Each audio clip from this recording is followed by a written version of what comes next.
Hey guys, I'm back with another video, and today I'll be speaking about the sun because I already did a moon series.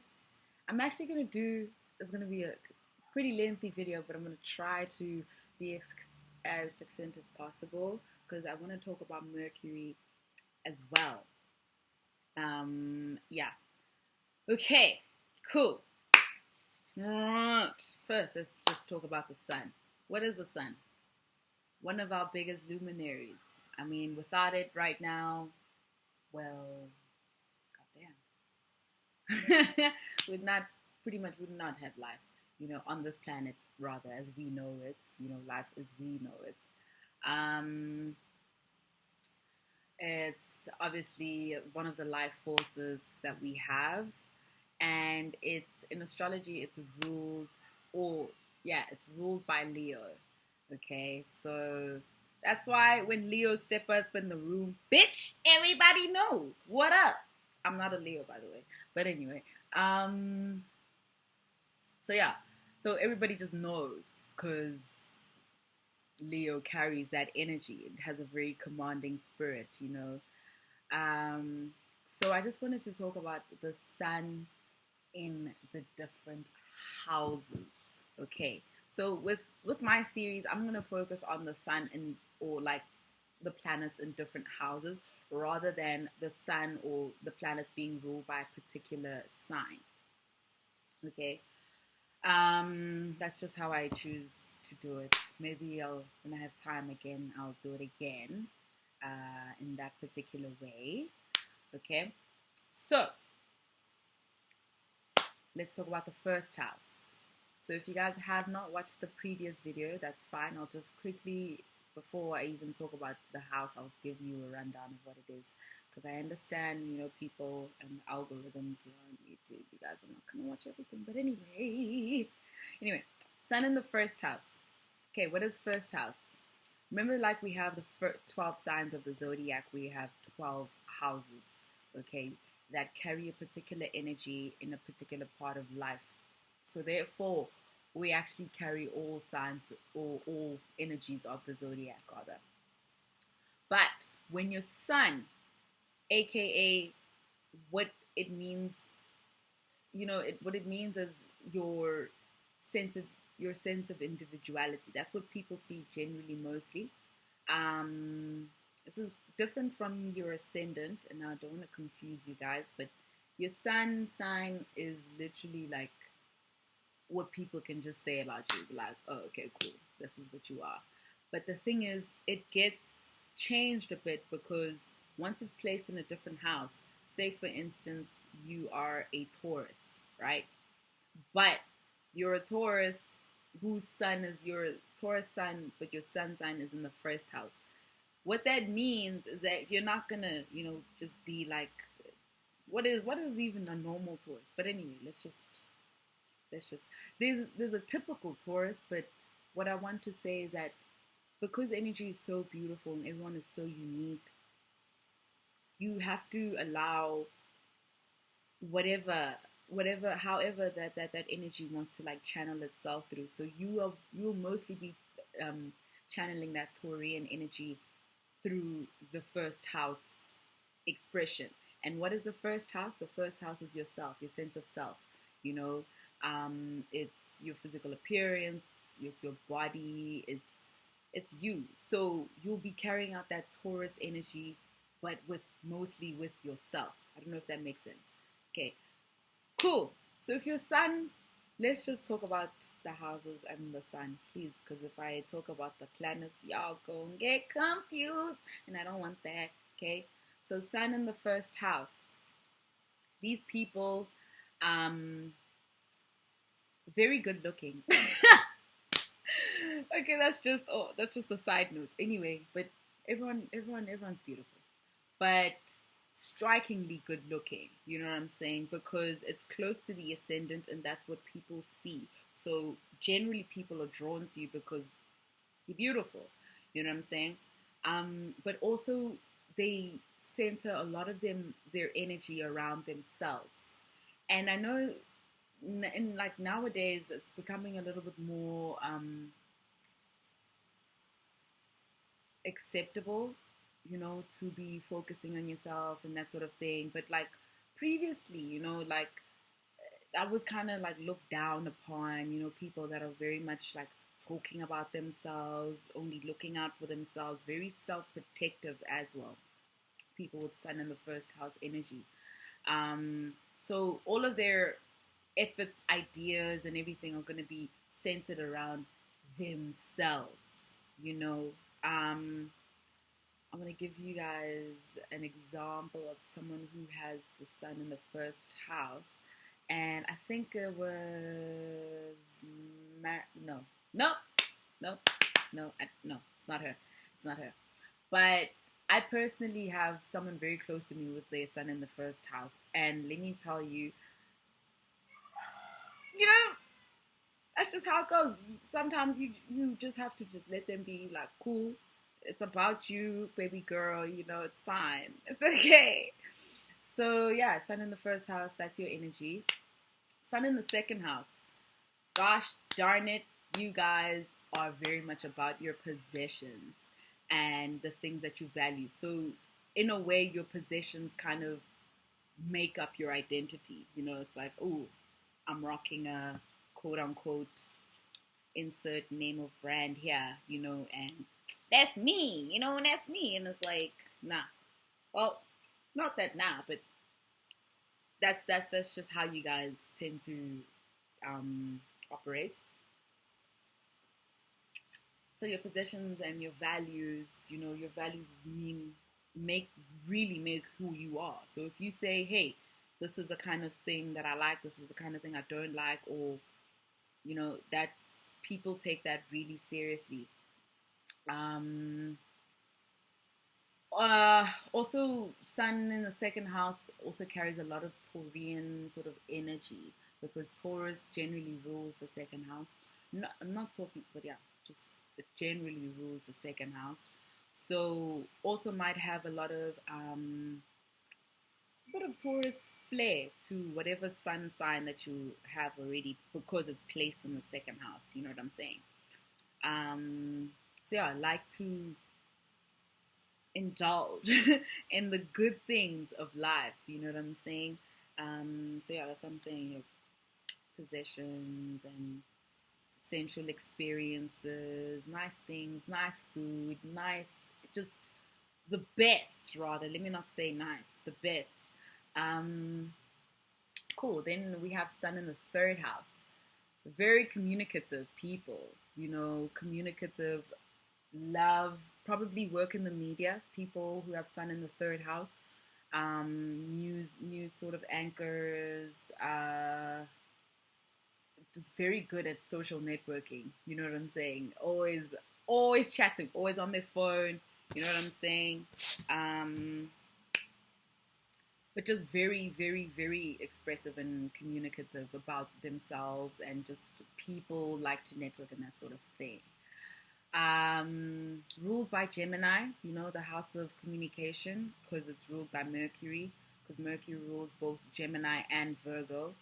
But with Gemini, it's just very quick.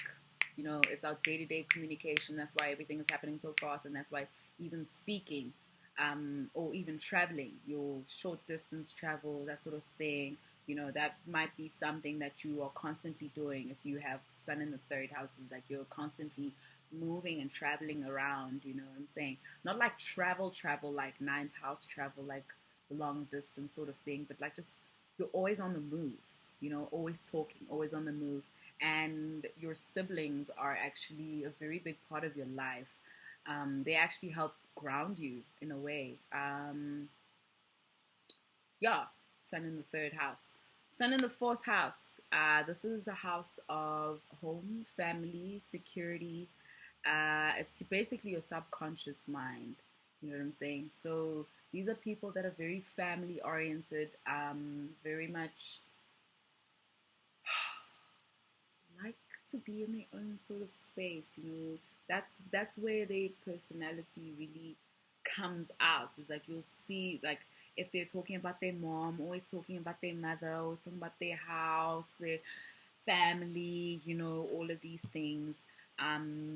This is actually a natural house for the moon. Um, yeah, but anyway, moving on. And also, Cancer rules this house, so that might also give you that Cancerian flair. You know what I'm saying? Because Cancerian people are very, you know, they keep to themselves, they like their own space and that sort of thing. Very comfort oriented people, love comforts. Not in the way like Taurus, which is like more about the material things. With Cancer, it's very much like, are you feeling okay? You're not feeling okay? Okay, let's have a chat. So that's why I'm saying Sun in the fourth house people, very much that you need to be comfortable, you know, for you to be like, I'm here, you know. Okay, so then moving on to Sun in the fifth house. This is the house of Leo. So like I said, the Sun generally rules Leo. So if you have your Sun here, my boy, you're probably so fun to be around. You love fun, love just doing all kinds of things. You know, you're very much invested in like your hobbies. You probably have turned that into a sort of career of some sort. Very good with children as well, typically.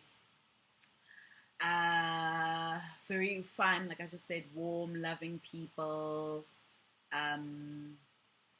Y'all might have a lot of a lot of dating partners if you're that way inclined. You know, a lot of astrologers say people with Sun in the fifth house have a lot of player energy to them. You know. But anyway, moving on to the Sun in the sixth house. Sun in the sixth house is in the house of Virgo, the house of service, the house of health, the house of work. So if your Sun is in the sixth house, my boy, you are, I don't want to say you're all work or no play, because I obviously have not read your whole chart. And obviously that it's not even true. But you take your work very seriously, and your identity practically revolves around what it is that you do, how you serve people out here in the world, the type of work that you do. You're probably very health conscious as well, because you know it's the house of Virgo. You know, very health conscious. Like to help people. You know. Okay, I need to quickly finish because my laptop will die and the plug is quite far. Anyway, then moving on to the Sun in the seventh house. Okay, so now, like I explained in the other video, so from houses 1 to 6, it's like basically the first 6 houses or first 6 signs of the zodiac as well. So then the energy gets sort of like flipped, but it gets evolved and type of thing, because we're dealing with like very much the material plane from houses 1 to pretty much 6, and then from then we look towards evolving, and we evolve with who? We don't just evolve with ourselves, we evolve with people, because we are in relationship with people, you know, and that's what changes, or not changes, but that's what helps us see things in ourselves and helps other people see things in themselves, and vice versa. Cool. So with Sun in the seventh house, you are very much a person who is always in partnership. You know, it's like, hey, you probably part of a team, you know, of some sort, like one-on-one, basically. You know, your relationships are very important to you. Let me rather say that your relationships are crucially important to you, because for you it's a very much a mirror sort of like image thing, you know. Lots of Libra energy, so you guys tend to be quite balanced, but obviously this is just a typical explanation. You have to take a lot of things into consideration, but generally, or rather, balance is something that you guys seek out, and it's especially through relationship. Right. Cool. Moving on to the Sun in the 8th house. Sun in the 8th house. The 8th house is the house of Scorpio. So Scorpio is all about death. Sorry. death, transformation, um, all things people consider taboo, and Scorpionic energy is very secretive. So people with sun in the eighth house probably tend to be quite, private people, and might have a lot of fears, you know,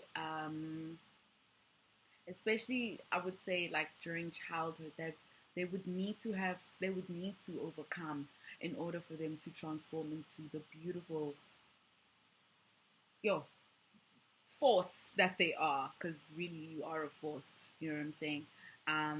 So yeah, just tend to watch out for your fears, because that's something that could probably hold you back, but that's just people in general. Obviously I'm speaking for myself as well here, like that.